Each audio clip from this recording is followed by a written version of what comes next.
CM Chandrababu గత ప్రభుత్వంపై విడుదల చేస్తున్న శ్వేతపత్రాలపై స్పందించారు మాజీ సీఎం వైఎస్ జగన్. చంద్రబాబు పాలనలో రాష్ట్రంలో అత్యాచారాలు జరుగుతున్నాయని మండిపడ్డారు. ప్రస్తుతం ఏపీ ఎటుపోతుందోనని ప్రశ్నించారు. అసెంబ్లీలో శ్వేతపత్రాల ద్వారా కౌంటర్ ఇచ్చారు సీఎం చంద్రబాబు.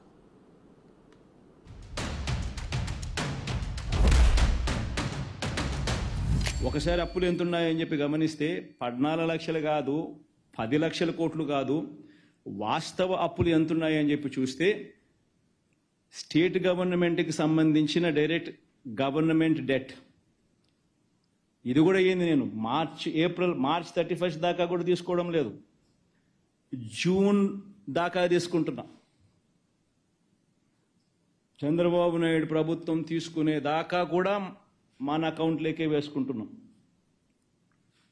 ఇంకా గ్రేస్ఫుల్గా. సో అందాక తీసుకుంటే కూడా చూసుకుంటే గవర్నమెంట్ డెట్ 5,18,000 కోట్ల రూపాయలు. చంద్రబాబు నాయుడు గారు అధికారంలోకి రాకమునుపు 1,18,051 కోట్ల అప్పు ఉంటే చంద్రబాబు నాయుడు దిగిపోయే టయానికి 2,71,798 కోట్ల రూపాయల అప్పులు గవర్నమెంట్ డెట్ అయితే 5,18,000 కోట్లు మన హయాం జూన్లో ముగిసే టయానికి పెరిగిన దాకా పోయిన అప్పులు. అంటే చంద్రబాబు నాయుడు గారు అధికారంలోకి వచ్చేసరికి 1,18,000, ఆయన అధికారంలోకి దిగిపోయేసరికి 2,71,000, మనం అధికారం మొదలుపెట్టేసరికి 2,71,000, మనం అధికారం దిగిపోయేసరికి 5,18,000 కోట్ల రూపాయలు అప్పులు. అంటే రాష్ట్రం మొత్తానికి ఈరోజు జూన్ 2024లో ఎంత అప్పులు ఉన్నాయి రాష్ట్రానికి? అప్పులు అంటే 5,18,000 కోట్లు. వీటన్నిటి పర్యవసానం ఒకసారి అధ్యక్ష ఇక్కడ చూస్తే 9,74,000 కోట్ల రూపాయలు అప్పు అయింది. State debt as on today, ఆ ఫిగర్స్ కూడా నేను చూపిస్తాను. 9,74,000 కోట్లు. అది కూడా ఇంకా కొన్ని లెక్కలు రావాలి. తవ్వుతా ఉంటే తవ్విన కొద్ది శవాలు బయటపడుతున్నాయి. ఆ పరిస్థితిలో ఇంకా ఉన్నాం. ఇంకా దీన్ని ఎస్టాబ్లిష్ చేయాల్సిన అవసరం ఉంది.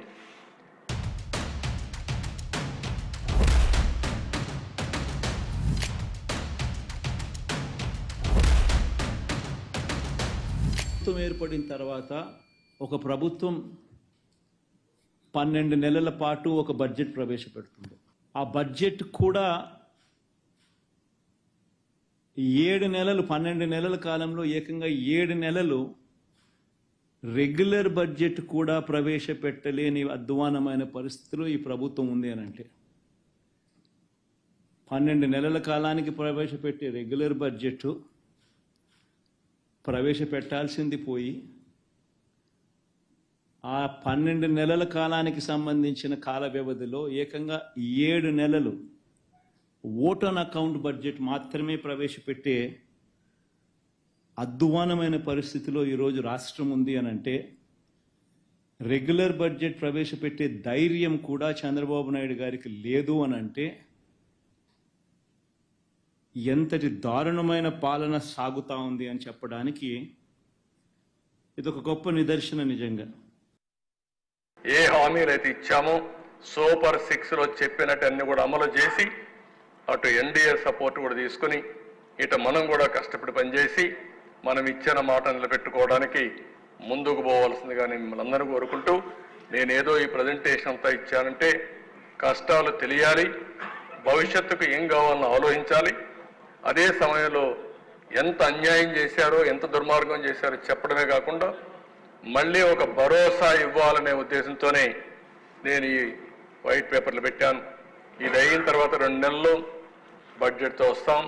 ఆ బడ్జెట్ అప్పుడు మీ అందరూ ఆలోచనలు తీసుకుంటాం. ఫైనల్గా అందరినీ ఒకటే కోరుతున్నాం, మీ నియోజకవర్గాల్లో ప్రజా చైతన్యానికి శ్రీకారం చుట్టండి.